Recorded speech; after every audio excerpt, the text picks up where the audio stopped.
Not Impossible was definitely another one of those. We were this like the second foray into our getting next step into our cinematic, trying to be cinematic and have cinematic coverage. I liked working with Darnell and Myron. Again, they made it fun. They made it seem not like we were actually working, even though we wanted to be as professional as possible.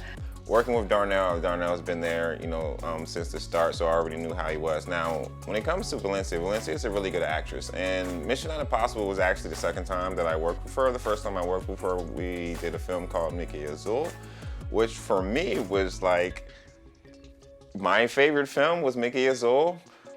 It was the one film that I didn't really have any behind the scenes, but if I did have the behind the scenes, it was like some of the greatest stuff. The vibe between Dre and her, it just blended together so well. So that was the first time that I really got to work with her and really got to appreciate her as an actress. Hey, babe. Hey, what's going on, son? What you doing? Get ready to start an operation. You want to start an operation with me? I'd love to, but I gotta protect my team today. I ain't got time to break yours. Mission Not Impossible was very, again, another amazing skit.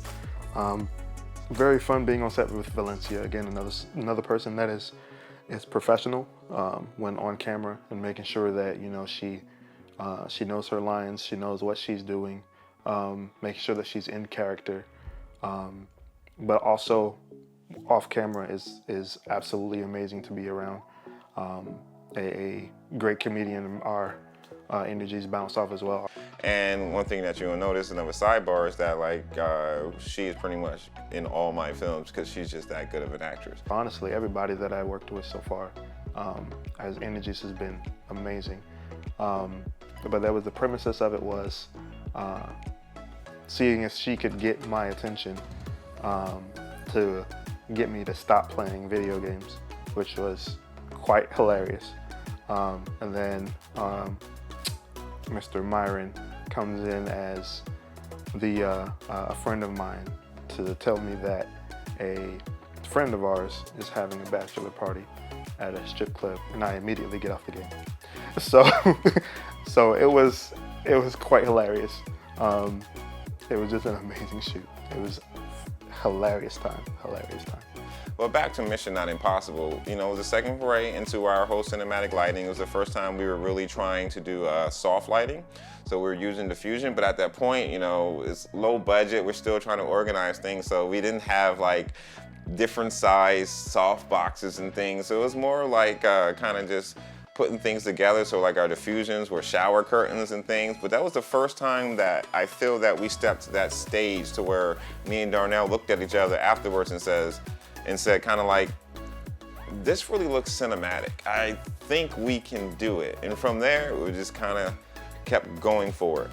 What I found really difficult in that scene was making sure I stayed in my cues and had all my props together and kept, if I had a cup in one hand, I put it down in the right spot, or I was touching Darnell in a certain way because we were, together, if you haven't seen that one. But it was really fun. It helped me think more about what I'm doing with my body, what words I'm saying and how I say it. And it really, working with Darnell, he made me think okay, you can do this. Don't worry about having to get up, get down. It was more like a calmer experience. What did it do? I'm Mike Corey, actor extraordinaire. One of the things I liked, I would say off the break, is just the fact that Tennessee whiskey was the first time where we tried to do something not funny. Anyone who's known me in the past, I failed comedian turned writer. So me trying something and trying to write something that is real, it was difficult. This one is actually more professional. The lines are always there, and when they tell you you're gonna shoot, and it's not the cameraman battling the director, and it's clean. With Tennessee Whiskey, because it was more of a serious script, I just tried to portray a caring girlfriend, really, at the end of the day. that's what it seemed like the character was giving off, like, okay, let's cut the crap and let's really talk about this issue that I see you having, you know? So I really appreciated that, like, realness, because sometimes we don't always need comedic, you know, scripts. We need that real topic, real conversation, real situations that are happening. And because I feel like other people can relate to that, whether you're the abuser of the alcohol or vice versa. And I just think that's like a really cool opening to different topics that Milli Lz can do. I mean, I thought it was a pretty cool project. You know what I'm saying? More put together than my last one that I did with Illicit Media. But it was pretty cool. I mean, the filming, the actress that I had beside of me, it was pretty cool. It was all right.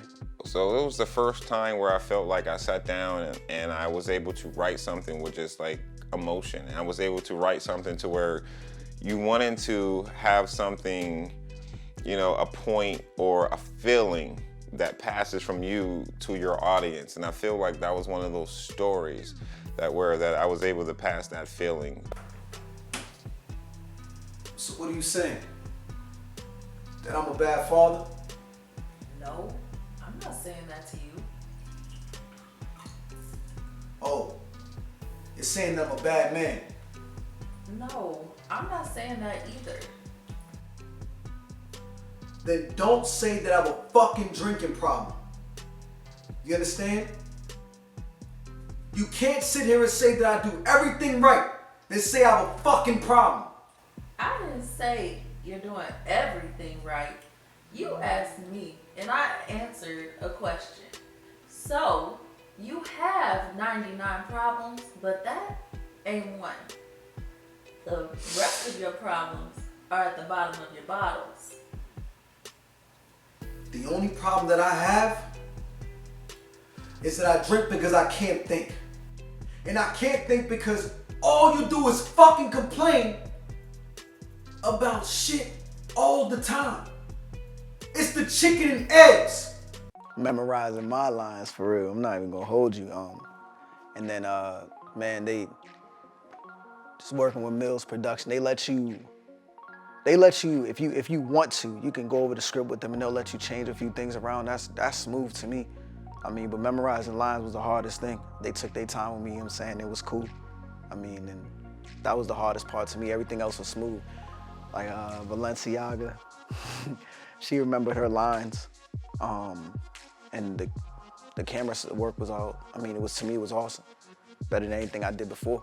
Of just me and showing that pain of, you know, what sometimes relationships go through, you know, when it comes to alcohol. And, you know, obviously you're gonna try to add in a few jokes, but it was definitely our chance to just try our foray in doing some serious stuff, and not just always just laugh and giggles or smiles and cries. How will we? Maxwell's gonna be a really good TV show. All right, one, definitely Maxwell's about a private investigator. Pretty much he's a hard ass. He has a little funny friend. They have a guy that do work with bugs. It's a really good TV show. We have Darnell starring in it. I'm actually co-starring in it.